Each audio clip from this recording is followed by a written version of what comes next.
Now enough of talking from my side. अब आपके लिए एक टास्क है. यहाँ हमने सेंटर अलाइनमेंट किया था, बट उससे क्या हुआ, ये जो टेक्स्ट है that came to the middle of the cell. Now what if I want this heading in the center of this entire table?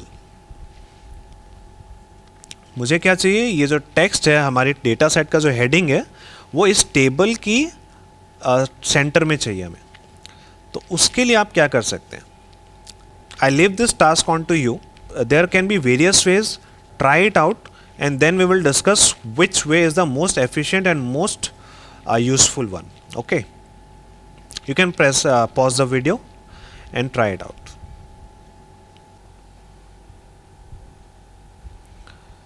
All right, so now it's my turn for the solution. सबसे easy तरीका जो आप follow कर सकते थे that is कि आप इसे यहाँ से कट ना करें बट कॉपी करके आप इसे यहाँ मिडिल पर पेस्ट करते एंड यहाँ से आप इसे डिलीट कर देते. So that is a very simple and easy way, but there is a problem with this method. क्या issue क्या है, अगर for some reasons अगर इस data set का column width अगर change हुआ, so अगर let's say हम थोड़ा सा इसको column width change कर देते हैं, then what happens, आपका जो text है, जो heading है, अब वो data set के table के बीच पे नहीं रहा. yes, सो आपको इसे फिर बार बार मैन्युअली आप इसे प्लेस करते रहना पड़ेगा. आपको इधर उधर थोड़ा सा इधर उधर प्लेस करते रहना पड़ेगा to bring it to the center. So that is a problem and hence this is not the, although it is the easiest way, this is not the best way. Okay, तो और क्या तरीका हो सकता है. चलिए इसे तो हम अंडू कर देते हैं. दूसरा तरीका हो सकता है, इस पूरे एरिया को आप सिलेक्ट करें एंड फिर आप मर्ज एंड सेंटर कर दें. यस, तो if I press alt H M C, this gets merged into one cell and that too in the center. अब अगर इस डेटा सेट के कॉलम विद अगर चेंज भी हो then also this is sorry, अब अगर इस पूरे टेबल का कॉलम विद अगर चेंज भी हो then also this is going to stay in the center. ये ऑल टाइम सेंटर पर ही रहेगा. सो पिछले मेथड से तो ये तरीका अच्छा है. Yes, but this way also has some limitation. What if I want to select any of the columns now. अगर मैं किसी कॉलम को सिलेक्ट करना चाहूँ using control space bar, then see what is going to happen. मैं press कर रहा हूँ control space bar and it doesn't allow me to do selection for one column. It is selecting the entire data set, all the columns at once. Now this is the problem when you merge the cells. So hence this method is also not the best way. तो इसको भी follow नहीं कर सकते, undo कर देते हैं. So let me show you the final solution now. Select this area again, go to format cells, go to the alignment tab, press tab again for horizontal alignment, press down arrow key and select center across selection. Press tab again and enter. तो अब आप देख सकते हैं कि इस पूरे area में ये मर्ज नहीं हुआ है, ये सभी सेल्स इंडिविजुअल है, but the text is still appearing in the center. And this time if I want to select any of the columns using control space bar, then also there is no issues with that. तो हमारा सभी problem solve हो गया. चाहे column with को आप change करके देख लो, उसमें भी कोई प्रॉब्लम नहीं है, ये अभी भी सेंटर पर आ रहा है, और कॉलम को सिलेक्ट करने में भी कोई प्रॉब्लम नहीं है. So this is I think this is the best solution. Okay, and एक और ऑब्जर्वेशन देखिए, ये जो टेक्स्ट है ऑल्दो देखने में लग रहा है कि ये सेंटर पर कहीं पर है, but this is nowhere in the centre. यहाँ फॉर्मूला बार चेक कीजिए, यहाँ पर ये फॉर्मूला बार एम्प्टी है, इस सेल में भी नहीं है और इस सेल में भी नहीं है, but this text is actually on the first cell only. सिर्फ देखने में आपको लग रहा है सेंटर में है, एक्चुअली वो जहाँ था वहीं पर ही है. So that is kind of magical, right? So this is what I have mentioned here as well कि सेंटर अक्रॉस सिलेक्शन करने के लिए आप फॉर्मेट सेल्स में जाएंगे, अलाइनमेंट, एंड फिर टेक्स्ट अलाइनमेंट में आपको हॉरिजॉन्टल अलाइनमेंट को चूज करना है. Okay, done. Next, coming to Format Painter. I like this tool very much for reasons because it saves a lot of time and efforts. How? Let me show you. So let us take an illustration here. इस hotel revenue cell पर, that is G10, we have applied some formatting. हमने यहाँ पर bold किया हुआ है.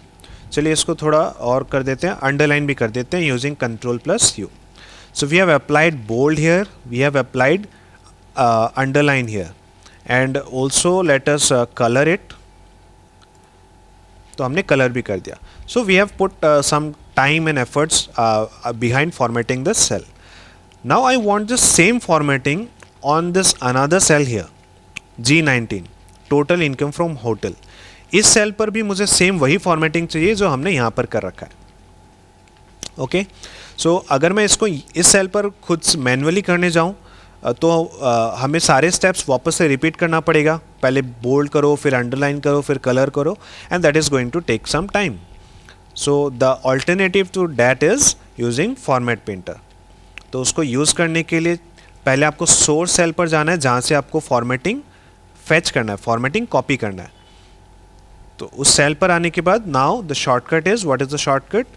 Alt H F P. Okay, this one here. So let us press Alt H and now FP. So what do you observe कि जिस cell पर हमने सिलेक्शन किया था वो अब हाईलाइट हो चुका है. Next observation, check out the cursor. Now the cursor has a paint brush along with it. Cursor के साथ में एक पेंट ब्रश आपको दिखाई दे रहा है which is symbol of format painter only. दो चेंजेस. तीसरा ऑब्जर्वेशन, यहाँ नीचे स्टेटस बार पर देखिए, you will see that use the mouse to apply the copied format to another object. So status bar is guiding me कि आप अब जिस भी सेल पर अब आप क्लिक करोगे, जिस भी सेल को आप सिलेक्ट करोगे, वहाँ पर ये फॉर्मेटिंग अप्लाई हो जाएगा. Okay, so what we have to do, we have to select the cell where we want to apply this formatting. सो इस सेल को सिलेक्ट करते हैं यूजिंग, पहले एक बार माउस से करते हैं. तो अगर मैं इस सेल पर आकर लेफ्ट माउस क्लिक करूं, you can see this and all this formatting whatever what was there. इस सेल पर जो भी फॉर्मेटिंग था, कलर हो, फॉन्ट हो, बैकग्राउंड हो, या फिर सेल फॉर्मेट हो, जिसको हम थोड़ी देर में देखने वाले हैं, वो सभी फॉर्मेटिंग यहाँ पर कॉपी हो जाएगा, पेस्ट हो जाएगा. ओके, अब इसे अंडू करते हैं एंड सेम टास्क हम कीबोर्ड से करते हैं. सो let us repeat this process. Copy this formatting using Format Painter, Alt H FP. Now we have to move to this cell. तो उसके लिए what we can do, you have to press Control and down arrow key. You have to press Control and down arrow key. You cannot use down arrow key only, because अगर आप सिर्फ down arrow key press करोगे तो next cell जो select होगा वो rooms available वाला cell, that is the very next cell to the bottom, वो सिलेक्शन हो जाएगा एंड फिर ये सारी फॉर्मेटिंग उस सेल पर अप्लाई हो जाएगी. If let me show you, if I press down arrow key then this entire formatting gets applied on that cell. But ऐसा तो नहीं करना है, तो अंडू करेंगे. तो the limitation, if I can call it that, the limitation of format painter is that कि आपको जिस सेल पर फॉर्मेटिंग करना है उस डायरेक्टली उसी पर जंप करना ज़रूरी है. You cannot hover here and there taking this format painting brush. Okay, so the way by which we can directly jump onto this cell is Control down arrow key. तो Control के साथ down arrow key press करेंगे, that allows us to jump to the boundary. Yes, and this way we can apply this format painting on this cell. Done. So that was easy. अब थोड़ा सा कुछ hard task लेते हैं जो of course मैं नहीं करने वाला, आप करेंगे.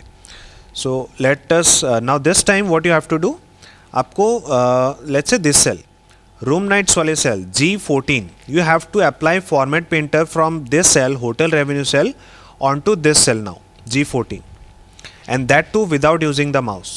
आपको कीबोर्ड यूज करते हुए होटल रेवेन्यू से फॉर्मेट पेंटिंग को चूज करना है एंड उसे अप्लाई करना है रूम नाइट्स पर.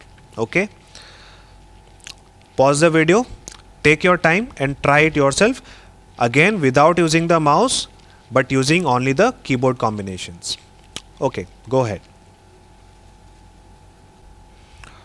All right, your time is over. I hope you were able to do it, but this can be tricky for some of you. So let me show you the solution. सबसे पहले क्या करना है, format painter use करना है on the source cell. So source cell पर हम already हैं hotel revenue. Now use Alt H FP. We have the paintbrush with us. Now we cannot use the arrow keys, of course. We cannot use the control arrow keys also.